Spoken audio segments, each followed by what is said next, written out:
Contract वाली बहू। नरेश की माँ अपने बेटे से मिलने दिल्ली आ रही है। इस बात का पता चलते ही नरेश के दिल में हलचल मच जाती है। नरेश अपनी माँ के स्वागत की तैयारी में लग जाता है। साथ ही उसे डर भी सताने लगता है कि उसकी माँ कहीं अपनी पुरानी जिद पर फिर से बैठ ना जाए। हे भगवान, इस बार बचा लो, अगले साल पक्का माँ की जिद पूरी कर दूंगा। तभी दरवाजे की घंटी बजती है।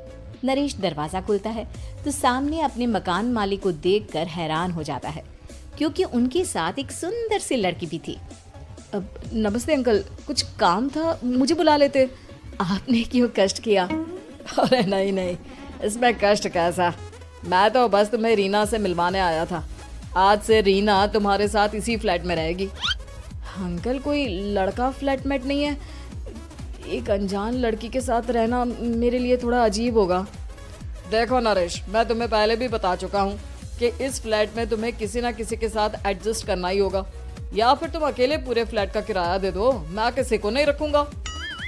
नरेश अपने मकान मालिक की बात सुन के रीना के साथ रहने के लिए तैयार हो जाता है, पर अंदर ही अंदर उसे ये बात खाने लगती है कि वो अपनी माँ को क्या जवाब देगा जब उसकी माँ रीना के बारे में उसे पूछेगी। दिन बीतने लगते हैं। नरेश और रीना अच्छे दोस्त भी बन जाते हैं, पर अभी भी नरेश अपनी प्रॉब्लम का सलूशन नहीं ढूंढ पाता। एक दिन नरेश बहुत परेशान सा बैठा होता है। तभी रीना उसे पूछती है, क्या हुआ नरेश, तुम काफी परेशान लग रहे हो, सब ठीक तो है ना? हाँ, सब ठीक है, बस एक छोटी सी प्रॉब्लम है। वो एक्चुअली 2 दिन बाद मेरी माँ मुझसे मिलने आ रही है। अरे, तो इसमें प्रॉब्लम क्या है? ये तो खुशी की बात है। हाँ रीना, बट मेरी माँ एक जिद लेकर बैठ गई है कि मैं शादी कर लूँ, पर मैं अभी इस चीज़ के लिए तैयार नहीं हूँ। ऊपर से जब वो तुम्हें देखेगी तो 100 सवाल करेगी, क्या जवाब दूंगा? अरे, इसमें कोई टेंशन वाली बात नहीं है। मेरे पास ना इस प्रॉब्लम का सलूशन है, जिससे ना तुम्हें शादी करनी पड़ेगी और ना ही तुम्हारी माँ मेरे बारे में कुछ पूछेंगी। रीना की बात सुनकर नरेश सोच में डूब जाता है। वो सोचता है कि रीना खुले ख्यालों वाली लड़की है, कहीं माँ को सच बता ना दे। नरेश को सोच में डूबा देखकर रीना कहती है, अरे क्या हुआ, किस सोच में पड़ गए? डोंट वरी, जैसा तुम सोच रहे हो ना वैसे कुछ भी नहीं है। मेरे पास एक प्लान है। मैं कुछ समझ नहीं पा रहा हूँ, कैसा प्लान? मैं समझाती हूँ। हम ना एक कॉन्ट्रैक्ट मैरिज कर लेते हैं। फिलहाल मेरे पास जॉब नहीं है, तो तुम इस रूम का किराया दे देना जब तक तुम्हारी माँ यहाँ रहेंगी, सिर्फ तब तक। और तुम अपनी माँ से कह देना कि मैं तुम्हारी पत्नी हूँ, इससे वो मेरे यहाँ रहने पर कोई सवाल भी नहीं करेंगी। अरे बात तुम्हारी ठीक है, पर माँ से झूठ बोलना, ना पापा, मैं ये रिस्क नहीं ले सकता। कोई और आइडिया दो ना तुम। देखो, मंजूर हो तो बोलो, वरना सच बता दो, मुझे कोई प्रॉब्लम नहीं है। रीना की बात सुनकर नरेश सोच में डूब जाता है। बहुत सोचने के बाद जब उसे कोई रास्ता नहीं मिलता तो वो रीना के बताए हुए रास्ते पर चलने के लिए तैयार हो जाता है। वो रीना से बात करता है और अपनी माँ की पसंद और नापसंद के बारे में बताता है। रीना भी नरेश की सभी बातों को ध्यान से सुनती है, ताकि कहीं उससे कोई गलती ना हो जाए। आखिर वो दिन भी आ जाता है जब नरेश की माँ उससे मिलने दिल्ली आ जाती है। नरेश अपनी माँ को फ्लैट पर लेकर जाता है। जैसे ही नरेश की माँ फ्लैट के अंदर जाती है, रीना उसके पैर छू लेती है। ये देखकर नरेश की माँ थोड़ी घबरा जाती है और नरेश से पूछती है, अरे बेटा नरेश, ये कौन है? माँ, ये आपकी बहू रीना है। माफ़ी चाहता हूँ, सब कुछ इतनी जल्दी में हुआ कि आपको बता ही नहीं पाया, इसलिए सोचा कि क्यों ना आपको सरप्राइज दिया जाए। अरे बेटा, मैं तो बस तेरा घर बसा हुआ देखना चाहती थी।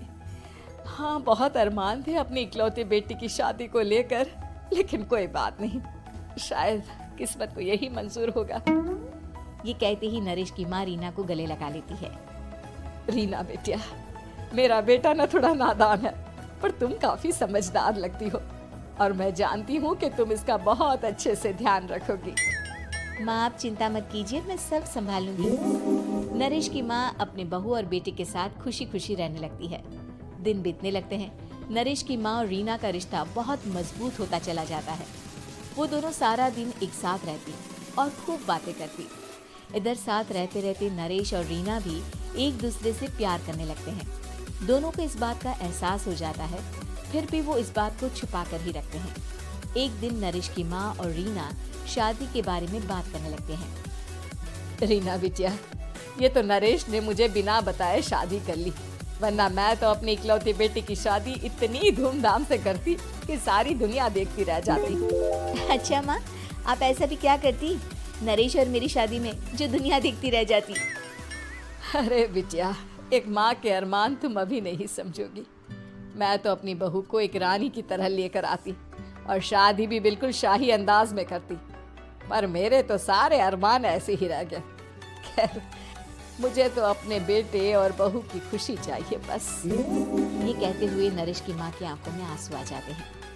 रीना भी ये सुनकर ख्यालों में खो जाती है, क्योंकि वो भी मन ही मन खुद को नरेश की पत्नी और उसकी माँ की बहू मानने लगी थी।